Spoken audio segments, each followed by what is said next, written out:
De retour sur le plateau de votre quotidienne, oui, KNF, c'est tous les jours midi, 18h, 23h sur une seule chaîne, Éclair TV, chaîne numéro 23 de votre satellite. On vous parle un petit peu de tout ce qui se passe en Guadeloupe et bien sûr, on vous donne quelques petits conseils et surtout pour vos cheveux. Il y a de plus en plus de personnes qui rentrent au pays et constatent que le cheveu n'est pas le même. Que vous soyez en Suisse, à Paris, à Montpellier ou en Guadeloupe, votre cheveu change. Alors comment le soigner? Comment l'entretenir?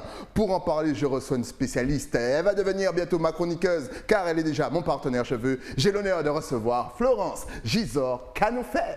Ça va et toi, Styling? Toujours bien. Dès qu'on parle de cheveux, moi je suis au top niveau.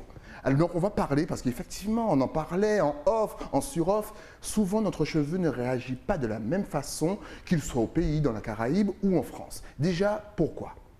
Alors, il faut savoir que le cheveu va réagir de différentes manières par rapport au taux d'humidité dans l'air. Ok. Et aussi par rapport à la température. Donc, on sait très bien que la chaleur, on a toujours l'impression que le cheveu va beaucoup plus pousser quand il fait chaud. Exact. Donc, est-ce que c'est vrai déjà? Oui, c'est vrai. Ok. Donc pour une meilleure pousse de cheveux, chalet.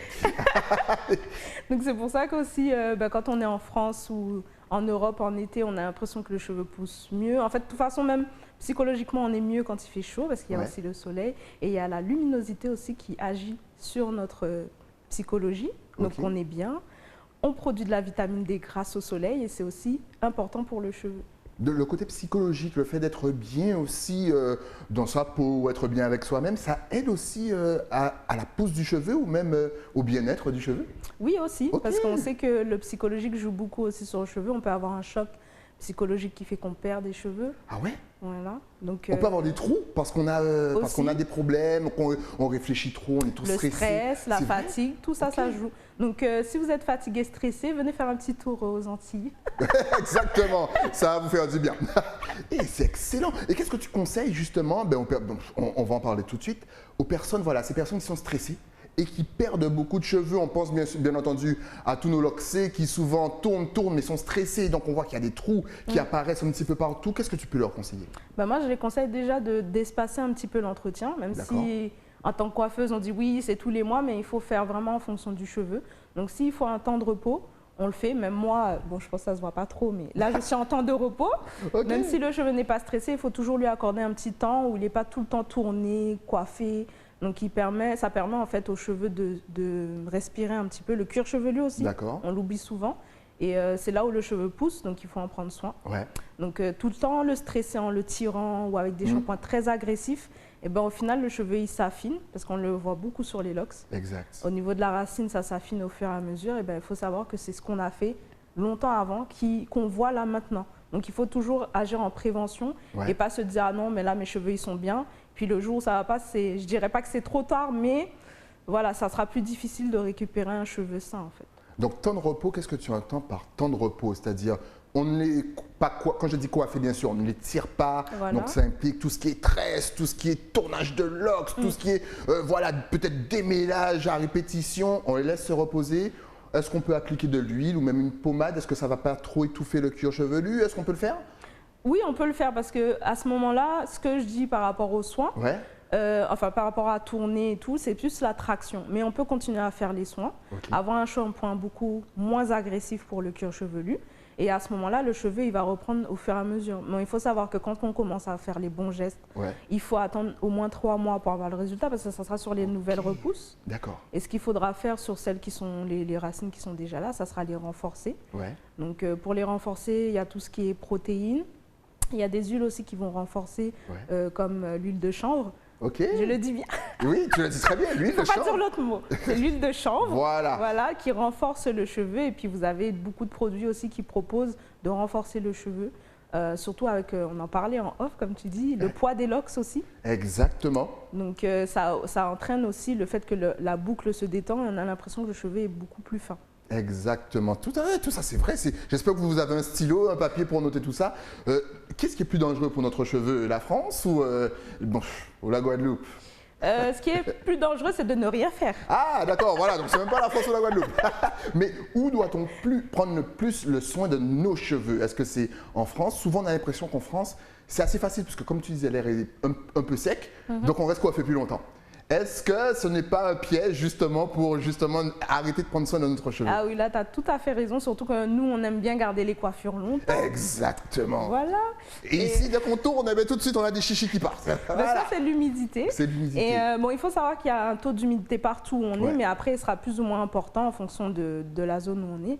Et en France, surtout en hiver, ben, le temps, il est sec. Il y a du vent. Donc, c'est vrai qu'en hiver, de toute façon, en général, on le fait, on protège nos cheveux. Ouais. Donc, un bonnet, je sais pas, moi, les capuches. Je fais comme si ça fait tellement longtemps que je suis ici. Mais c'est bien, mais ici, non, mais tu arrives 4 jours ici, tu as l'impression que ça fait 4 ans. Hein. Je jure. Tu es déjà chez toi. Voilà. Donc la capuche, la petite écharpe et ben, surtout pour les loxés, n'oubliez pas d'utiliser des tissus qui ne laissent pas de résidus dans vos locks. Oh, important, c'est vrai, ça, sinon ça s'intègre. Après, c'est compliqué à enlever. Voilà, il y a des tissus qui ne sont pas très adaptés pour nous parce que ça va tout de suite accrocher le cheveu et puis après, on se retrouve avec des poussières parce qu'on ne s'en rend jamais compte tout de suite parce que c'est souvent à l'arrière. Exact. Et comment on ne regarde pas l'arrière de son crâne? Là, et quand on va pas voir les coiffeuses, et ben voilà, Excellent. on récupère des petites catastrophes à la sortie de l'hiver. Donc, il faut toujours faire attention à avoir des bons tissus, même pour se couvrir, même le soir, il faut couvrir la tête. Donc là, c'est quelle que soit la saison, il faut pouvoir couvrir son cheveu le soir. Donc un tissu en soie, ou si vous avez la chance d'avoir des thés d'oreiller en soie, ça c'est mieux. Et la soie pour vos cheveux. Et surtout ici au pays, faites-moi confiance, le cheveu ne bouge pas. C'est excellent. D'ailleurs, c'est vrai, tu dis beaucoup protéger ses cheveux lorsqu'on est dans le froid. On a vu d'ailleurs une image qui nous a glacé avec la neige et tout. C'est vrai que tu conseilles de ne pas laisser voilà, son cuir chevelu, surtout si on est coiffé. Voilà, donc on a le crâne à l'air. Trop quand même lorsqu'il neige ou lorsqu'il fait froid, de trop le laisser à l'air libre, c'est ça, vaut mieux le protéger, lui donner un peu de chaleur. Voilà, de toute façon, on le sent au niveau du cuir chevelu, ça tiraille un peu quand on est dans le froid. Exact. Bon, il faut savoir que de base, le cheveu il va protéger notre cuir chevelu, notamment du soleil. Ben, nos cheveux sont faits pour ça, parce qu'ils sont bouclés. Donc ça va, les rayons du soleil vont moins pénétrer sur notre cuir chevelu. Et on peut voir, même quand on fait des coiffures, notre cuir chevelu est toujours plus clair que notre peau. Donc c'est que les cheveux, ils font très bien leur travail. Mais effectivement, quand on le laisse à l'air libre, ben, on sent un petit peu le tiraillement. Donc il faut vraiment nourrir et protéger le cuir chevelu et les cheveux. Donc si on peut couvrir la tête quand on sort, c'est bien. Il faut aussi penser au chaud-froid, parce qu'on n'y pense pas tout le temps. On est toujours, soit on va dehors et puis après on rentre, il fait chaud. On va surchauffer des fois des pièces parce que voilà, moi, je fais partie de celles qui surchauffent les pièces. Donc il faut vraiment bien hydrater son cheveu et le nourrir pour garder l'hydratation. Ça c'est important. On va faire le grand écart, on va passer de l'image de la neige à l'image de la plage. Est-ce que l'air marin est bon, même l'eau de mer, donc le sel, est bon pour nos cheveux? Il paraît qu'il faut rincer tout de suite après, mais on me dit à l'oreillette que pas forcément. Pas forcément, et en plus, il y a des minéraux en fait dans l'eau de mer. D'accord. Donc il n'y a pas que le sel, il y a du magnésium, il y a du potassium. En fait, il y a plein de sels minéraux qui sont importants pour nous. Notamment le magnésium, c'est bien en fait pour, on en prescrit pour les... J'irai pas dire jusqu'à dépression, mais en fait, ça nous rebooste un peu le magnésium. Exactement. Quand vous avez une fatigue, que ce soit musculaire, quand vous êtes un petit peu trop nerveux, tout ce genre de trucs, le magnésium, c'est bon. Donc, effectivement, pour nos cheveux... C'est aussi bon. Et du coup, l'eau de la mer en contient. Donc, on peut baigner dedans. Ce qu'il faut faire, c'est après faire les soins. Et il faut aussi se dire qu'on associe l'eau de mer et le soleil. Et le soleil, ben, avec l'eau salée qui va absorber l'humidité, plus au soleil qui va sécher nos cheveux. Donc si on le garde trop longtemps et qu'on s'expose au soleil, effectivement, ce n'est pas forcément bon pour le cheveu et le cuir chevelu. Maintenant, ce qu'on peut faire, c'est faire son bain de mer. À la sorte, déjà avant d'aller dans la mer, on le protège avec des huiles. Donc il y a l'huile de coco qui est pas mal pour la protection des cheveux. Et par rapport au soleil, il y a l'huile de jojoba aussi. D'accord. Je sais que c'est un peu moins courant, on l'utilise plus pour la peau, mais il y a l'huile de roucou. L'huile bien rouge là. On voit, on adore, oui. Super bonne. Exactement. C'est très bon pour votre peau, ça donne un petit teint cuivré. D'ailleurs, il faut que je commence à m'y mettre. Moi aussi, mais tu m'en parles, mais moi aussi, c'est parti là. Avec le déconfinement là, on peut profiter. Et les vacances qui arrivent, ne m'en parle même pas, ça sera beaucoup parti. Donc voilà, l'huile de roucou, vous pouvez mettre dans vos cheveux. Du coup, ça vous fera une protection. Et moi, je rajoute, pour ceux qui sont un peu comme moi, les cheveux colorés, moi, je rajoute en plus du beurre de karité. Pour vraiment maintenir la couleur le plus longtemps possible, parce que dès qu'on met dans l'eau, ça va dégorger. Donc, le fait de protéger la fibre, ça permet de protéger un petit peu la couleur un peu plus longtemps. Donc, ça va un peu moins dégorger. Donc ça, on peut le faire avant d'aller dans l'eau. Ouais. Et ensuite, quand on sort de l'eau, à ce moment-là, on va rincer. Puisque quand on est dans l'eau, on ne reste pas 5 minutes. Forcément. Voilà, donc le cheveu, il a le temps de prendre ce qu'il a à prendre. Donc quand on sort de l'eau, on rentre à la maison, on fait un petit rinçage. Ouais. On n'est pas forcément obligé d'aller tout de suite sur un gros shampoing à chaque fois qu'on va aller à la mer, parce que le shampoing, je rappelle, il peut agresser aussi le cuir chevelu. Donc ça sera comme tout, il faut trouver la bonne mesure. Il ne faut pas faire trop ni pas assez en fait. Okay. Mais il ne faut pas bannir complètement l'eau de mer de nos cheveux. Ok, très important. Comme quoi, ne courez pas pour rincer les cheveux tout de suite. Voilà, il y a même des soins, on fait même des masques en fait à base de sel pour que le cheveu gagne du volume. D'accord. Donc ça a aussi des bienfaits. Ouais. Et c'est comme tout, il y a les bienfaits et ce qui peut être comment dire, nocif ouais. qui va agresser le cheveu. Donc c'est être dans l'équilibre pour qu'on puisse avoir les bienfaits. Qu'est-ce qui est nocif justement au pays pour nos cheveux? Je dirais plus l'exposition au soleil trop longtemps avec l'eau de mer. Donc c'est plus l'association des deux qui va faire que c'est un petit peu plus nocif. Mais après, on a de la chance parce qu'il y a un bon taux d'humidité dans l'air. Et puis, il y a les pratiques au niveau des entretiens. Donc, quand on va entretenir trop souvent, effectivement, là, ça peut fragiliser. Mais au niveau naturel, normalement, on a tout ce qu'il faut ici. Donc, justement, tu as des retours de personnes qui vivaient en France, à Paris, ou qui viennent en vacances peut-être ici, qui te disent « Mes cheveux se cassaient là-bas. Et je sais pas, j'ai fait 2 semaines ici et d'un seul coup, je vois qu'ils ressuscitent. » Tu as beaucoup de retours? Oui, sur ça, oui. Donc, nos cheveux n'aiment pas Paris, en fait. Je ne sais pas s'ils n'aiment pas Paris, mais comme tu disais tout à l'heure, il y a différentes manières de traiter son cheveu et c'est vrai que si on ne fait rien à Paris, il y aura plus de conséquences que si on ne fait rien aux Antilles. En fait. Exact. Parce qu'il y a déjà l'humidité de l'air qui fait que le cheveu il va se développer, la boucle va se développer. Il y a aussi le fait qu'on va à la mer et aussi à la rivière, parce que la rivière aussi, il y a des minéraux, il y a tout ce qu'il faut. Et on a tendance à laisser le cheveu vivre, on ne va pas tourner tout le temps. Donc, cette association fait que peut-être qu'à l'arrivée, notre cheveu il sera plutôt fin. J'ai eu le cas de Mazel, tu l'as vu, donc le cheveu un peu plutôt fin. Et puis elle vient pour le diagnostic, elle me dit « Ouais, mais en fait, mon cheveu n'est pas du tout comme à l'arrivée. » Donc du coup, moi je lui ai dit « Effectivement, ton cheveu là, il est bien, il n'y a rien à faire de plus. » Mais pour qu'elle puisse garder en fait ce bénéfice, je lui ai donné quelques conseils quand elle sera sur Paris. Parce que là, son cheveu, il n'y avait pas plus de problématiques, il avait bien pris du volume. Tu conseilles quoi aux jeunes qui repartent à Paris, aux jeunes ou même à toutes les générations qui repartent à Paris, de faire un stock de produits naturels d'ici pour repartir, ou on peut trouver des produits tout aussi bons pour nos cheveux là-bas? Moi, je dirais faites un stock pour ce que vous ne pouvez pas trouver, parce qu'il y a beaucoup de produits locaux ici qu'on ne trouve pas pour le cheveu, je veux dire, qu'on ne trouve pas en métropole. Donc vous pouvez quand même faire votre petit stock, on soutient l'économie locale. Exactement. Maintenant, si vous avez la possibilité d'acheter depuis Paris, parce qu'il y a pas mal, avec le Covid, il y a pas mal de boutiques qui se sont mis en ligne, donc vous pouvez acheter aussi en ligne pour être livré. Mais si vous pouvez acheter ici, déjà, vous avez des beurres. Bon, on ne peut pas citer de marque, c'est dommage. Exactement. Vous avez des beurres, vous avez des si vous voulez les marques, rapprochez-vous de GBS Concept, elle vous dira tout. Voilà.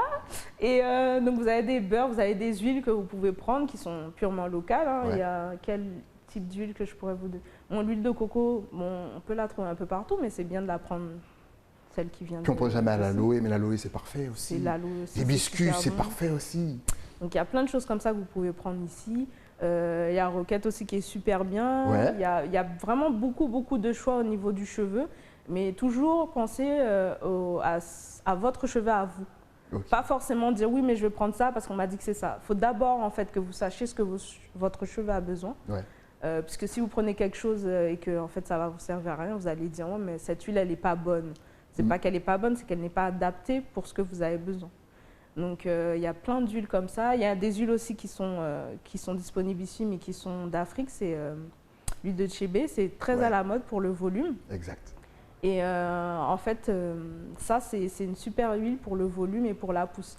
J'avoue, là, c'est une cliente qui m'en a parlé parce que je ne connaissais pas du tout. Elle m'en a parlé il y a peut-être 4 mois. Je ne sais même plus combien de temps je suis ici. Mais bon, avant de partir... Bientôt, on va vous dire que ça fait 2 ans qu'elle est ici. Au top. Avant de partir de France, elle m'en avait parlé de l'huile de Tchébé. Elle m'a dit oui, mais son cheveu, voilà, qu'elle voit vraiment une différence au niveau de son cheveu. Et j'ai pu voir, en tout cas, l'évolution au niveau de ça. En plus, elle avait une couleur. Donc, franchement, à tester. Moi, j'ai déjà testé plusieurs fois dans mes bains d'huile. Et franchement, je vois un peu la différence au niveau du cheveu. Donc, Vraiment, essayez des huiles, mais vraiment, essayez une après l'autre pour vraiment voir l'effet sur votre cheveu. Et si ça vous convient, à ce moment-là, vous pouvez jouer les petits chimistes, vous mélangez. Exactement, c'est exactement ce que je fais. Je mélange, je fais les petits chimistes. On vous rappelle bien sûr que Florence est loxticienne. Donc elle connaît les cheveux sur le bout des doigts, qu'elle prend soin de vos locks comme personne. D'ailleurs, vous avez vu en double écran lorsqu'elle applique la petite mousse. Mais vraiment, elle prend soin de vos cheveux, mais comme jamais. D'ailleurs, si on veut te contacter, te poser des questions, parce que là, tu nous as fait baver, saliver, on veut tous prendre soin de nos cheveux. Est-ce que tu es connecté sur les réseaux sociaux? Est-ce que tu as Twitter, Instagram, Facebook, TikTok, Snapchat? Vas-y, balance. De toute façon, ça va s'afficher à l'écran juste ici. Alors, je vous donne en gros, l'Instagram, c'est Florence Gisors, Lox, donc tout collé. Vous avez aussi sur Facebook GBS Concept. Et puis le site internet, c'est gbsconcept.com. Et l'application mobile, c'est GBS Beauté Globale qui, normalement, est censée arriver. Je sais que j'ai dit ça la dernière fois. Mais ça va arriver. Ne vous inquiétez pas. Mais en attendant, vous allez sur Florence Gisors Lox sur Instagram. Elle fait tout. Il y a toutes ces coiffures, tous les styles, toutes les techniques. Donc franchement, n'hésitez vraiment pas à aller et à même prendre rendez-vous. D'ailleurs, c'est elle qui m'a coiffé. On va la saluer tout à l'heure, bien entendu, comme il se doit. D'ailleurs, on voit les petites photos shooting. Vous verrez, vous serez tout beau avec vos locks. Si tu avais justement un dernier conseil à donner à nos loxés ou même à toutes celles et ceux qui font des tresses, ça aurait été quoi? Guadeloupe, Martinique, Guyane, La Réunion et tutti quanti. Tu connais déjà la Caraïbe comme on les aime, oui, en famille. Ta caméra est juste là, la numéro 3 en face de toi. Alors, prenez soin de vos cheveux. Prenez conseil aussi auprès de coiffeuses, de professionnels. Ne mettez pas n'importe quoi dans vos cheveux. Surtout les nouveaux gels. Et industriel. Prenez soin de vos cheveux. Prenez soin de vous aussi, c'est important parce que le cheveu, c'est vraiment... En fait, on voit sur le cheveu ce qui vous tracasse. Surtout les coiffeuses. Donc, évitez le stress, la fatigue. On vous a dit le magnésium, c'est super bon. Donc, n'oubliez pas les compléments alimentaires et alimentez-vous super bien et aussi buvez beaucoup d'eau. Ça, c'est un conseil que je m'applique à moi aussi parce que... Ça, c'est très important. Donc, l'alimentation aussi joue beaucoup sur nos cheveux. Et effectivement, tu le dis, c'est très important. On va me le répéter, boire énormément d'eau parce qu'effectivement, il faut nourrir à l'intérieur. Que ce soit l'hiver, l'été, printemps, tout ce que vous voulez, boire de l'eau. Et quand vos cheveux se cassent, donnez-leur leur temps de repos. Voilà, en tout cas, merci pour tous ces conseils. Là, je suis sûr que tu t'es fait des fans. Encore une fois, n'hésitez pas à la contacter. Merci Florence et tu reviens quand tu veux pour une nouvelle chronique sur nos cheveux. Avec plaisir. Dès qu'on parle cheveux, moi je suis content. À très vite et merci d'être passé. Nous, juste le temps, bien sûr, vous me connaissez déjà, de remercier mes partenaires. Et oui, déjà, celui qui m'habille, de la tête aux pieds. Mais pour ça, il faut descendre à Basse-Terre. Je parle bien sûr de l'écrin. Et si vous voulez avoir une coupe comme moi, elle est juste là, à côté de moi, c'est Florence qui prend soin de mes locks. Vous l'appelez, vous contactez et elle fera la même chose avec vous. On vous donne rendez-vous, bien entendu, demain, toujours sur Éclair TV pour un nouveau numéro de KNF. À demain.